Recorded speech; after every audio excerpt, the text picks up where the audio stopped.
I believe all of us want to have a healthy and well-functioning organization.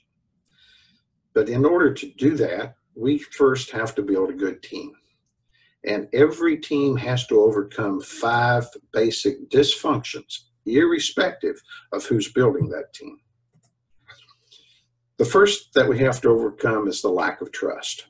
Trust is the critical foundation of all teams.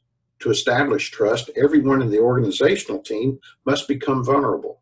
You must be open to engaging with one another. You must be transparent with one another.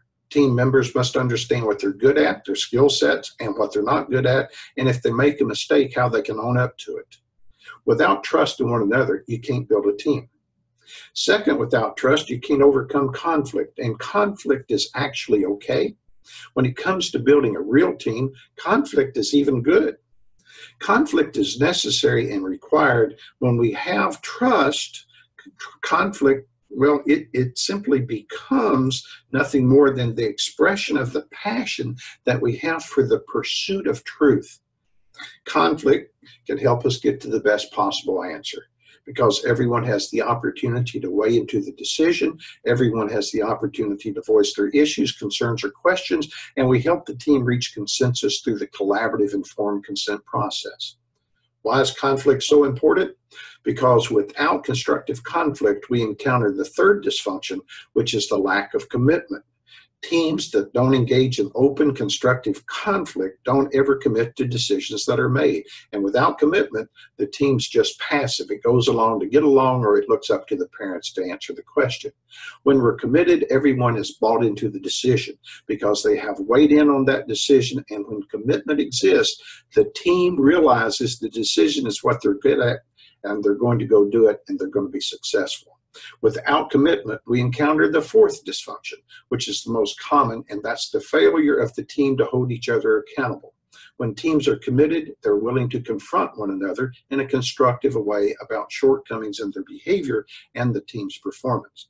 Now, why is accountability so important? Because if people are not holding each other accountable, they will encounter the final dysfunction. The fifth dysfunction is inattention to organizational results. Well, what are people paying attention to if not results? Too often it's not the collective and organizational results. Rather, they're paying attention to their silos or their individual results or their budgets or their personal sales goals or people on their staff that are creating problems for them.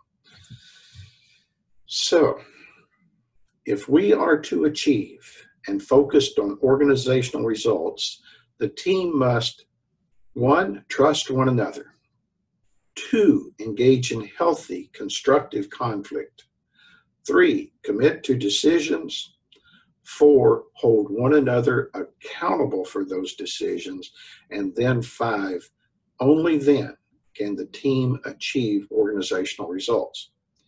Now, over the next several videos, I'm going to discuss each of these dysfunctions and how we can go about building a model team of excellence.